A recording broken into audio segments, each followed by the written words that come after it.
welcome to the snake room.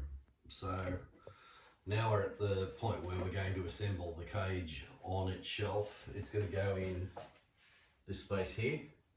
I just need to do a bit of preparation for that. This is moment of truth. Once you put it together and get the soil in, there's no going back. Yep, it's too heavy to move around. But it's going to end up looking like these guys, and in particular this one down here, which is Squeezy's Desert Enclosure. So it'll look terrific. We've just got to get it all together now. So I'll take you through the prep and then we'll start putting it together. Okay, so everything's up on the Bunnings racket system, which holds a ton. So it's a pretty good system. You know, brackets go in, it's adjustable. It's been really good for these cages. So we just need to be aware of a few things when we're getting everything set up. Firstly, we've got an MDF shelf there for it. I'm going to lay some felts over that so that the enclosure slides freely back and forth. You've got to be aware of where your power is coming from. So I've got I've got a power board here that has got plenty of available sockets for my always on requirements, and then I'll have a smart power board for the timers. Then I've got my USB for the fans on both sides. There we go. And I've got a little bit of access here, so that's why I'll have my LEDs coming out on this side. And finally, one of the things I did off camera was I put some handles on the base so that I can pull the enclosures back and forth. And you see that I've done that on all my enclosures, which gives me a little bit of access at the back. Okay, so the first thing we do is prepare these felt strips. Get one of these strips. You get them from Bunnings, reasonably cheap. I get the commercial grade, and cut them into 4 size strips like that, and then we'll stick them down on the shelf to provide some sliding for the enclosure. They come in packs of 2, and I usually use 2 packs to give me enough felt runners. Okay, and there you can see we've got the felts down. The base will slide along that very easily.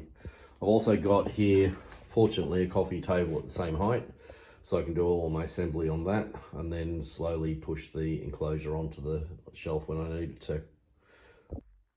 Right, we've got our pieces ready. I'm going to do a time lapse on putting it all together, but it's pretty simple now that we've got the furniture bolt set up. So we're going to put the back onto the 2 sides, then the bottom on, then the back, then the lower brace, and that's where we'll start to do the waterproofing for everything else.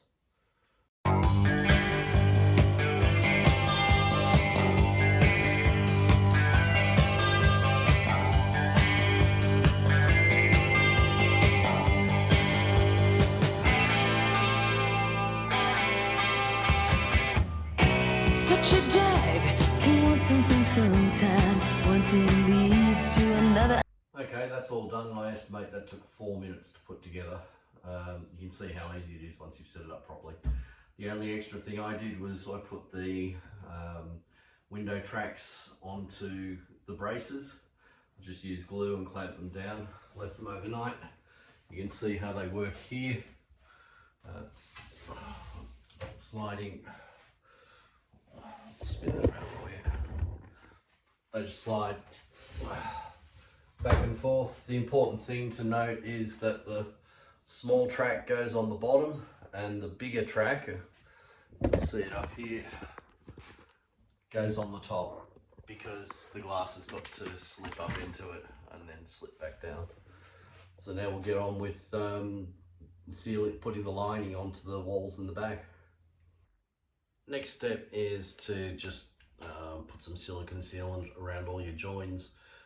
This is your insurance waterproofing, so that the cage doesn't leak onto the floor or anywhere else. And this is one of the reasons why you need to get everything done before you put it together, because now when we waterproof it, if we undo it again, we'll undo all the waterproofing. We've got the plastic sheet there, but this silicone is the insurance. So you go around every joint and just up through the corners to the top of the surface, the top of the substrate level, and away you go. It's such a drag to want something sometime. One thing leads to another, I know. I've used the Selly's roofing gutter with silicon sealant, black. It just works for me. When you finish using the gun, just use a wet finger and run it along the edges to make sure there are no gaps. Now what we're going to undo is unfold the plastic waterproofing. Make sure that it's at the right height around all the walls. If not, trim it back, and then we'll start taping it down with some black gaffer tape. And so I've gone around and trimmed the plastic so it's up to the right level, and then just stuck down the corners and the edges with a bit of gaffer tape. And then what you do is go through with a constant line on each edge to seal it all down. Okay, there we have it. It's all really nicely sealed, neat, tidy, waterproof, sealed and taped. Okay, so next step is going to be putting in the substrate and the plants. But this is a good job. I've got it resting up on the shelf so that I can just slide it in at the end of the job. As the last thing, you can see why you need to assemble it very carefully, and that's all the clearance you've got on the top of the cage, so you can't get a full impact driver in there to do any work. So when we fix these last bolts in, then we can slide it all away, and then when the electronics are all done, they just sit in on top like that. So thanks for watching this one. Next one we'll be doing the substrate and the plants. Look forward to doing that. See ya.